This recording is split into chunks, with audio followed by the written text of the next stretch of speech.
맡은 윤나림입니다. 먼저 투자 아이디어부터 시작했습니다.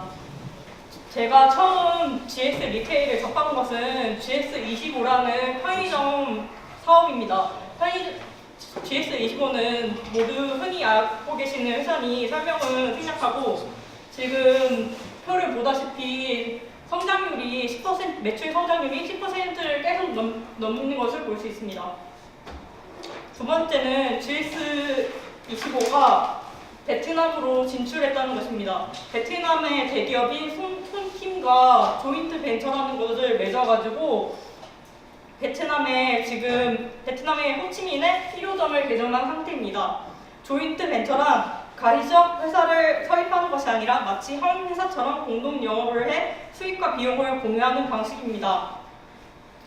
예를 들면 대한항공과 진에어가 비행기 탑승 수속 카운터 마일리지를 공유하는 것과 같은 것입니다. 지금 조인트 벤처에 우리 GS 리테일은 30%의 지분을 가지고 있으며 그에 따른 배당금을 받을 수 있습니다. 조인트 벤처에서 GS 리테일의 GS25에 대한 로열티를 받을 수 있습니다.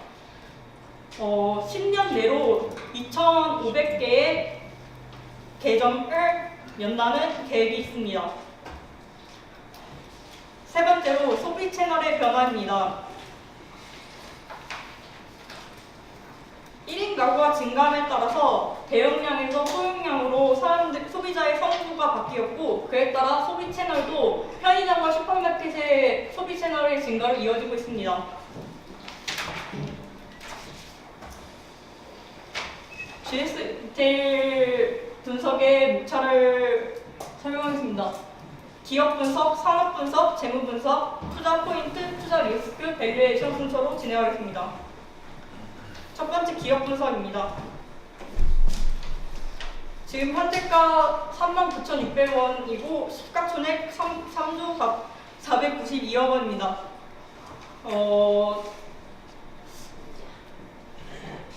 볼 수 있으니까 다음 건 넘어가겠습니다. GS 리테일의 지분을 65.8% 보유하고 있습니다. GS 리테일은 프레시 서브, GS 넷비전, 파르나스 호텔, PNS, CVS 네트워크 같은 자회사를 가지고 있습니다.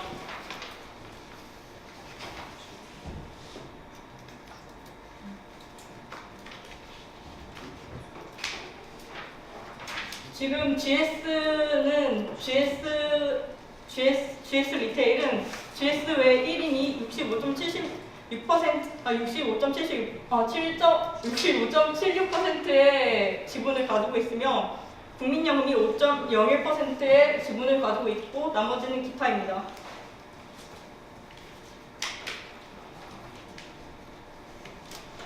GS 리테일의 매출 구성을 보시겠습니다. 첫 번째 76.1%를 보유하고 있는 GS25입니다. 두 번째는 18%의 매출 비중을 가지고 있는 GS 슈퍼마켓입니다. GS 슈퍼마켓은 SSM의 뜻은 슈퍼마켓입니다. SSM은 대기업이 운영하는 3,000제곱미터 이하의 기업형 슈퍼마켓을 뜻합니다. 다음 파르나스 호텔이 2.6%의 매출 비중을 가지고 있습니다. 파르나스 호텔은 비즈니스 호텔은 명확한 정의가 있는 것은 아니지만 일반적으로 특 1급 이하의 호텔에서 벨보이나 찾아가는 세탁 서비스를 제거하여 비교적 저렴한 가격에 묵을 수 있는 호텔을 뜻합니다. 다음은 편의점 가맹 방식을 설명하겠습니다. 편의점은 직영점, 완전 가맹, 위탁 가맹으로 나뉩니다. 완전 가맹은 가맹점주가 임차료를 부담하고 매출 총이익은 가맹점주가 65%, 가맹본부가 35%를 나눠갔습니다. 위탁 가맹은 임차료를 가맹본부가 지급한 대신에 가맹본부가 가져가는 이익률이 55%까지 올라갑니다. 대부분의 편의점은 완전 가맹의 형태를 보이고 있습니다. 다음은 편의점 매출 인식 구조입니다.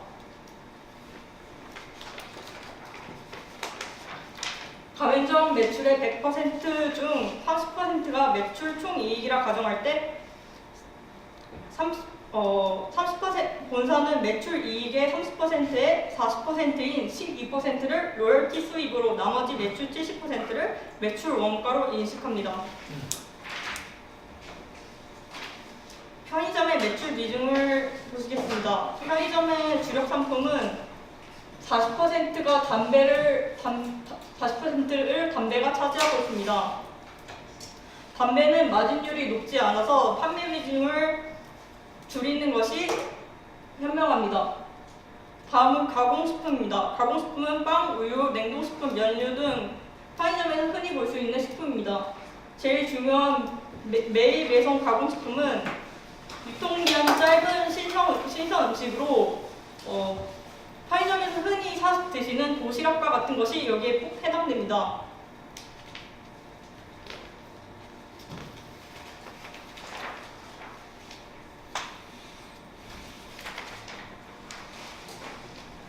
두 번째 산업 분석을 보시겠습니다. 현재 GS25는 매출액이 계속해서 성장하고 있는 추세입니다. 편의점 경쟁사는 지금 편의점의 지분율이 저 원형 그래프인데 33.3%가 CU가 차지를 하고 있고 32%가 GS25로 1위와 지금 1.3%가 차이가 나며 세븐일레븐과는 상당한 격차를 보이고 있습니다.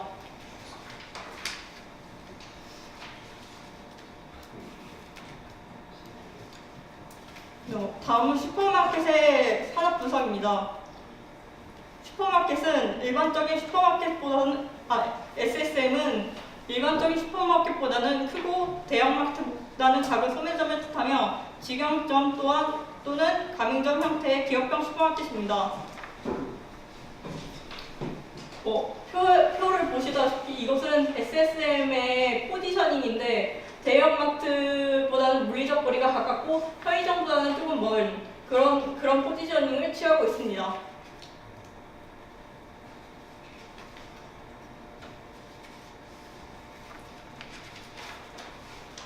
다음은 슈퍼마켓의 판매액입니다. 파란색은 전체 슈퍼마켓의 판매액이고 빨간색은 그중 SSM이 차지하는 비중입니다. 계속해서 균일한 판매액을 가져가는 것을 볼 수 있습니다. 다음 파라나스 호텔의 산업 분석입니다.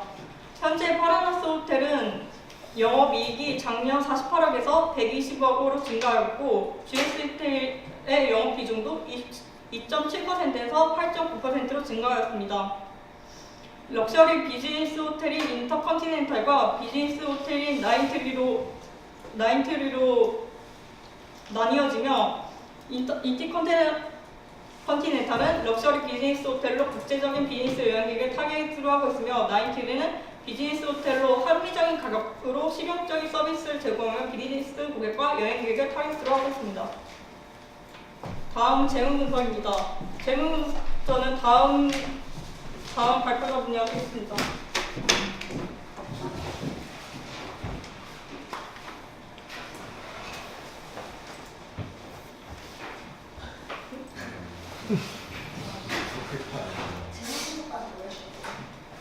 나라고? 너희 본 적도 없는데? 죄송합니다.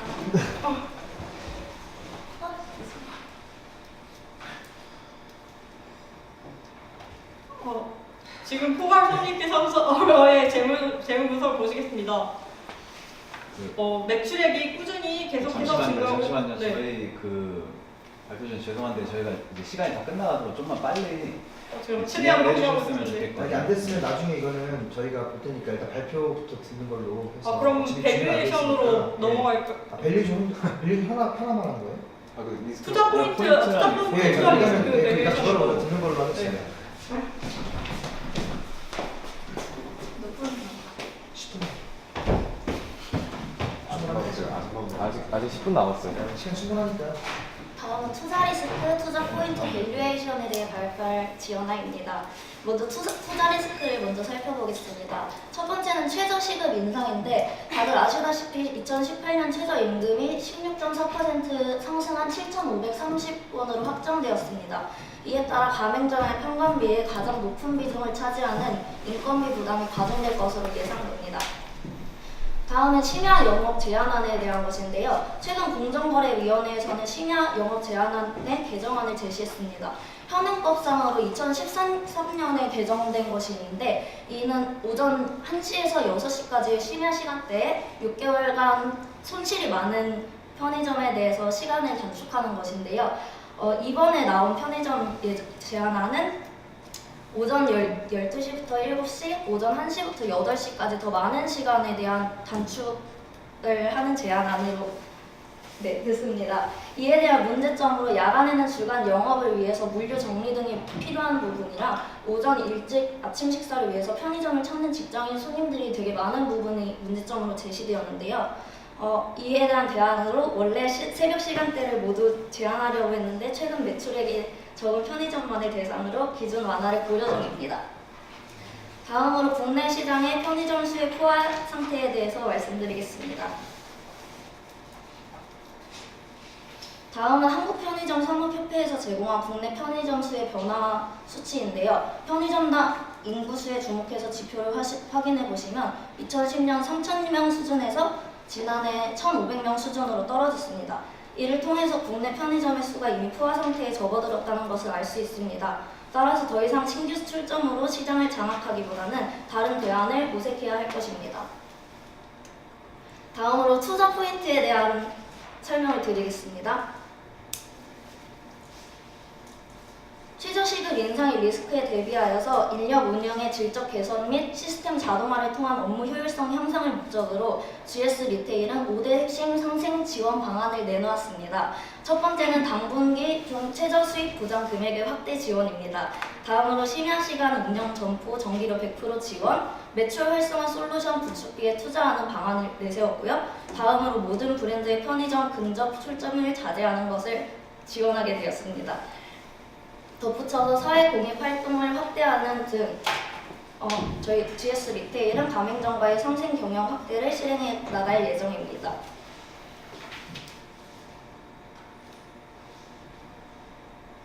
다음으로 말씀드릴 투자 포인트에 대한 것은 국내 편의점 시장 산업의 성장성입니다. 2016년 자료를 확인하시면 브랜드 평판지수는 브랜드 빅데이터를 추출하고 소비자 행동을 분석하여서 참여 가치, 소통 가치, 미디어 가치, 소셜 가치로 분류하고 가중치를 부어 나온 지표입니다. 자료를 확인해 보시면 2016년 편의점 시장의 총 매출 규모는 전년 대비 18.6% 성장한 약 20조 원으로 추정됩니다. 현재 경기 악화와 소비 부진의 영향 등으로 소매업 전반이 어려움을 겪은 가운데 대형마트, 백화점 등 주요 오프라인 형태는 성장이 미미했던 반면 편의점은 높은 성장률을 유지하는 것으로 보여집니다. 이와 같은 매출에 대한 증가와 함께 최근 편의점의 점포수 증가율이 강화되면서 캐펙스 또한 증가하고 있는데요. 그럼에도 1인 가구 소비 증가와 자체적인 상품력 강화로 인해 매출액 증가가 투자 대비 높은 수준을 지속하면서 판관비의 효율화가 두드러집니다. 이는 높은 영업이익의 성장률로 이어져 편의점은 현금 흐름의 관점에서 수익 관점에서나 투자에 대한 매력도가 높다고 볼 수 있습니다. 따라서 중장기적으로 점포당 효율성이 향상되면서 점당 매출액이 보다 상승하는 시기에는 영업 레버리지 효과가 예상되는 GS 리테일을 주목해야 합니다.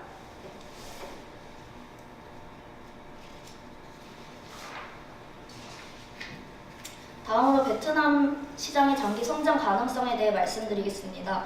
먼저 베트남 시장은 매우 매력적인 시장으로 2017년 베트남의 경제 성장률을 확인해 보시면 6.7%로 확인됩니다.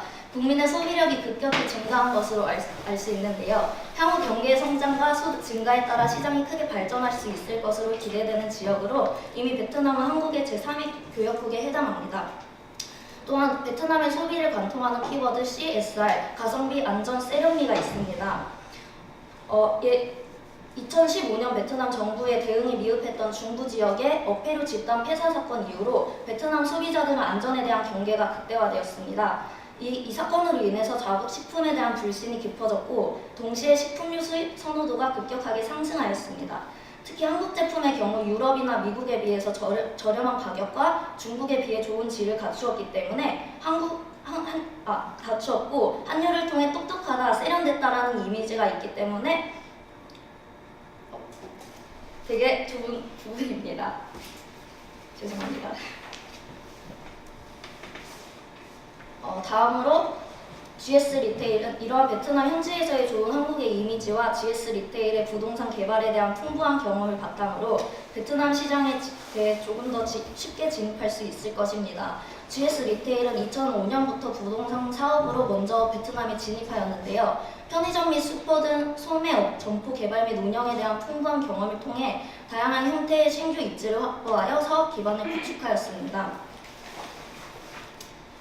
마지막으로 현재 베트남의 GS 리테일의 진출 현황에 대해서 말씀드리겠습니다. GS 리테일은 가장 높은 성장률을 보이는 베트남 호치민시에서 편의점 GS25 1호점을 오픈할 예정입니다. GS 리테일은 지난 7월 베트남 호치민 지역에서 손킴 그룹과 3대7의 지분 투자를 통해서 합자 법인 회사를 설립하여 계약을 체결하였습니다. 이런 계약을 통해서 베트남의 성공을 거두는 것은 향후 GS25가 캄보디아나 중국 등 동남아시아로 확장해 가는데 큰 밑거름이 될 것입니다. 마지막으로 밸류에이션에 대해 설명드리겠습니다. 저희는 밸류에이션을 산출해내기 위해 상대적 가치평가법과 절대적 가치평가법을 혼합해서 사용하였습니다.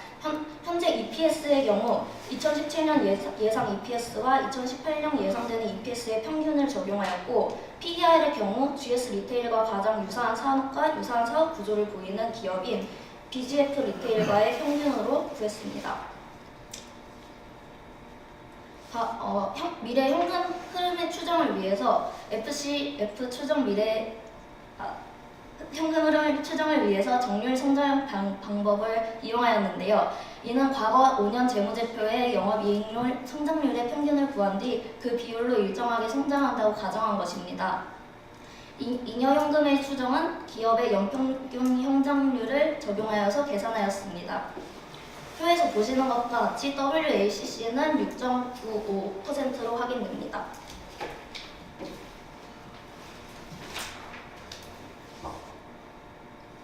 WACC를 구하기 위해서 조금 더 자세한 부분을 설명드리겠습니다. 먼저 5년 만기 국채 수익률에 회사의 리스크 프리미엄을 더하여 가중평균을 적용하여서 WACC가 6.95%라는 수치를 도출해내었습니다. 이러한 절대가치 평가법으로 도출해낸 목표 주가는 61,144원입니다. 이는 상승 여력 61.35%입니다. 두 가지 지표를 평균으로 산출해낸 목표 주가는 57,464원이고 이는 상승 여력 55.73%로 보여져 저희의 투자 의견은 바이입니다. 감사합니다.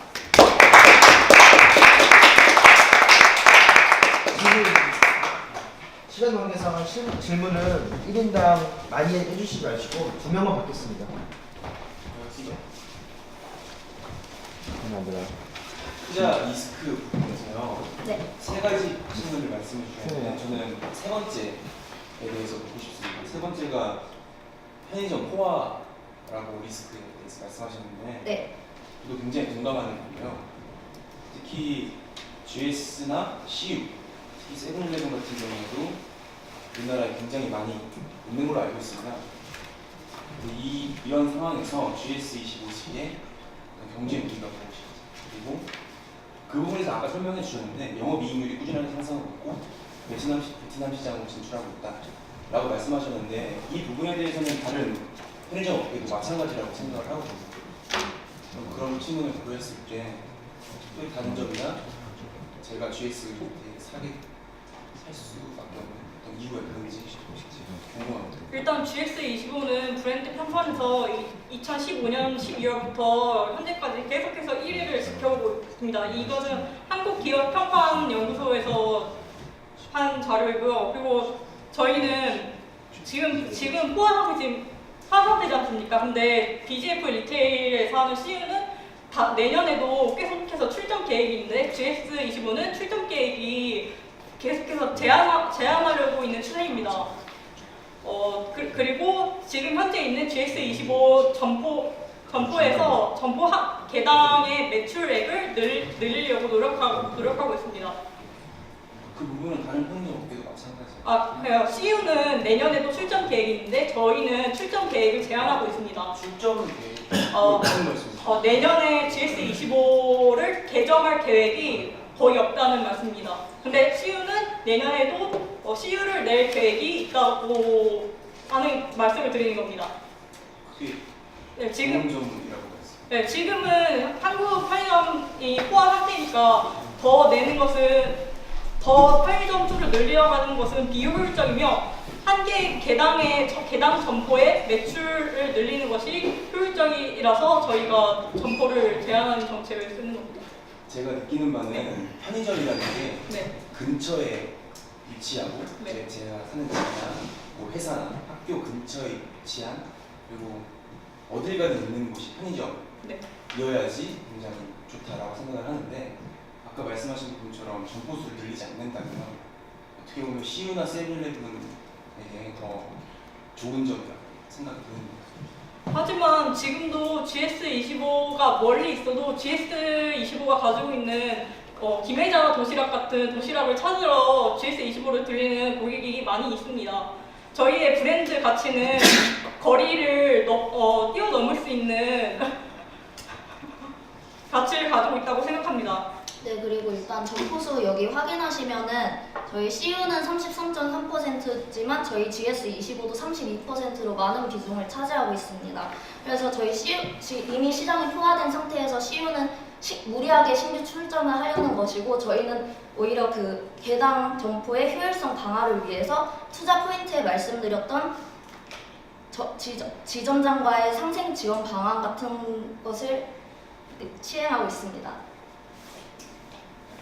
근데 추가적인 거 말씀을 드리면 정빈하고가 계속 말을 했던 것 같은데 네. 그러니까 똑같은 말이긴 한데 편의점이라는 게 예를 들어서 그러니까 전체적인 사회적인 효용을 보면은 편의점 수를 제한하는 게 맞죠. 근데 편의점에는 경쟁을 하는 거잖아요 현재. 근데 CU가 더 많아지고 다른 게 많아지면은 자연적으로 GS가 당연히 불리한 게 아닌가요? 하지만 그만큼 다른 기업도 그만큼 점포를 계속해서 내면 그만큼의 비용도 훨씬 증가하고 단기 수익률도 계속해서 떨어질 것으로 예상되는 게 당연하지 않습니까? 하지만 GS25는 출전 계획이 없기 때문에 더 이상 한국에서 다른 비용이 발생하지 않습니다. 네 알겠습니다. 다른 분 질문 있으신가요? 아니, 너무 강력하게 말씀하셔서 반박을 하기가 좀 네, 그렇긴 한데 말을 더 네, 그렇긴 한데 네, 맞죠 질문. 네, 근데 저도 계속 이 마지막, 부분에 네, 걸려서 네. 이 부분에 대해서 네. 다른 포인트로 접근을 해볼게요. 이제 CU 같은 경우에는 제한을 안 하고 늘린다 했잖아요. 네. 그로 인한 손해를 봤나요? 지금 아마 CU도 계속 성장하고 이익을 보고 있지 않을까요? 지금 단기 수익이 한국에서는 네. 편의점이 포화 상태라서 네. 계속해서 매출은 늘어나지만 그만큼 점포를 내려면 한계를 내려면은 본사에서 지원해줘야 하는 그 금액이 필요하거든요. 그리고 CU는 완벽하게 순수가맹 형태라서 더 돈을 많이 내는 걸로 알고 있습니다. 저기서 네. 질문 네? 한 개로 오케이. 저도 질문 한 개만 드릴게요. 이제 지금 이제 PR이랑 DCF 이제 밸류에이션을 혼용하셨는데 왜 그렇게 선택하셨는지 궁금합니다. PER로 산출했을 때랑 지금 그 절대가치 평가법으로 DCF 방법으로 산출했을 때랑 목표 주가가 조금 차이를 보여서 더 안정적인 접근을 위해 두 가지를 합해서 평균을 내는 방법을 사용했습니다. 왜 평균을 사용했는지도 궁금합니다. 일단 그 PER로만 봤을 때 시장에서 기업의 평가가 완벽하지 않을 수 있기 때문에 저희는 다른 방법을 추가적으로 사용하여서 그 시장 분석 리스크를 줄였습니다. 네, 무슨 말인지 알겠어요. 마지막 한 개 말게요, 일단. 일단 기업 하나 일단 잘 분석하셨고요. 지금 프랜차이즈잖아요. 네. 그러면은 그런 편의점 프랜차이즈대로 뭔가 장단점이 있잖아요. 제가 알기로는 GS 리테일이 조금 약간 프랜차이즈점에서 뭔가 안 좋다라는 걸 접했거든요. 어떤 점에서 만족하는 것을 그 다른 이제 프랜차이즈점에 비해서 뭔가 많이 뜯어간다라는 그 기사를 접했는데